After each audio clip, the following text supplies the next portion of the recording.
ఓం నమ శివాయ. ఓం నమ శివాయ. ఓం నమ శివాయ. మనం ఇప్పుడు దుర్గాదేవి ఆలయానికి వచ్చామండి. ఆంధ్రప్రదేశ్లో విజయనగరం డిస్ట్రిక్ట్లో పెద్ద చెరువు కట్టిన కొలువై ఉంటారు అమ్మవారు. ఓం శ్రీ దుర్గాయ నమః. ఓం శ్రీ దుర్గాయ నమః. ఓం శ్రీ దుర్గాయ నమః. ఇక్కడి అమ్మవారిని చూస్తుంటే ఇంకింతకంటే అదృష్టం వేరే ఒకటి ఉంది అనేసని నాకు అనిపించట్లేదండి. అలా అమ్మవారిని చూస్తూ అక్కడే ఉండిపోవాలన్నంత మనసుకి ప్రశాంతత దొరుకుతుంది.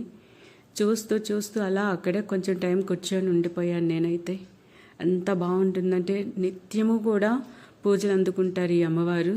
రోజు కూడా తయారు చేస్తారు అమ్మవారిని. ఎంత టైం పడుతుందో ఇదంతా కూడా అలంకరణ చేయటానికి కూడా. బట్ ఇక్కడ పూజలు అయితే మాత్రం చాలా బాగా జరుగుతాయండి. అందరికీ కూడా బాగా నమ్మకమైన అమ్మవారు. ఇక్కడికి వచ్చి మనం ఏ కష్టాన్ని చెప్పుకున్న అమ్మవారు ఇట్టే మనకు ఆ కష్టాన్ని నుంచి విముక్తి చేసేలా చేస్తారు తల్లి. దుర్గామాత, విజయదుర్గమ్మ, అమ్మలగన్న అమ్మ, ముగ్గురమ్మల మూలపుటమ్మ, జయ విజయదుర్గ అమ్మవారు, జయ విజయదుర్గ అమ్మవారు, జయ విజయదుర్గ అమ్మవారు. ఇక్కడ వచ్చేసి పంచలోహాలతో చేసిన విగ్రహాలు ఉంటాయండి. పైన వచ్చేసి కొంచెం చిన్న సైజులో విగ్రహాలు ఉంటాయి. ఇప్పుడు మిడిల్లో మీరు చూశారు కదా అమ్మవారిని.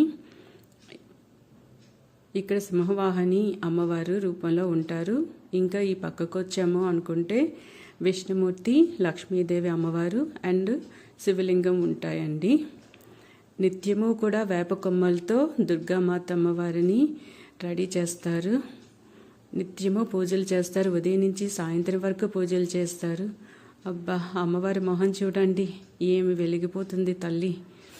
పంచలోహాలతో తయారు చేసిన విగ్రహం అది. అంత అందంగా ఉన్నారు కదమ్మా. ఇంక ఇక్కడ చూడండి పెద్దమ్మ ఎలా చూస్తున్నారు. చక్కగా అలంకరించుకొని పసుపు రాసుకున్నారు. మొహం అంతా కూడా ఇంత పెద్ద బొట్టు పెట్టుకున్నారు. అలంకరణ ఎంత బాగా చేశారు కదండి.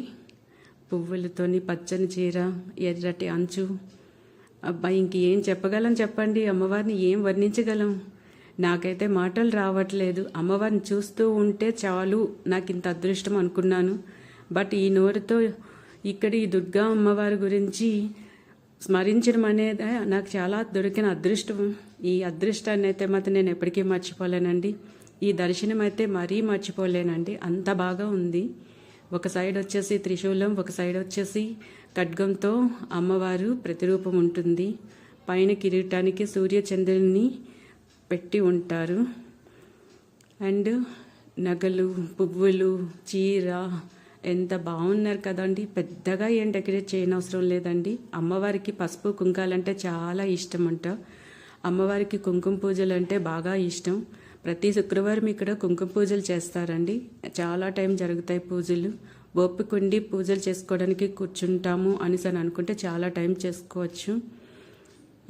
ఇక్కడ వచ్చేసి లెఫ్ట్ సైడ్ వచ్చేసి వినాయక స్వామి ఉంటారు. ఆది గురువు. ఫస్ట్ పూజలు ఆయన గారివే, తర్వాతే అందరూని. అమ్మ కొడుకులు చక్కగా ఎంత బాగున్నారు చూడండి కదా. అంత బాగుంటుంది. చాలా పెద్ద టెంపుల్ అండి. చాలా చాలా బాగుంటుంది. నేనైతే ఎక్కువగా వెళ్తూ ఉంటాను ఇక్కడ అమ్మవారి టెంపుల్కి. చక్కగా కూర్చొని అలా మనసులోని అమ్మవారిని ప్రార్థన చేసుకోవచ్చు. అమ్మవారి రూపాన్ని అలా చూస్తూ కూర్చోవచ్చు. మనం ఏవో కష్టాలు చెప్పుకోవడానికి ఆ కష్టాల నుంచి మమ్మల్ని గట్టెక్కించండి అని అడిగిన అవసరం లేదు. అమ్మవారి అన్ని కోరికలు తీర్చేస్తారండి.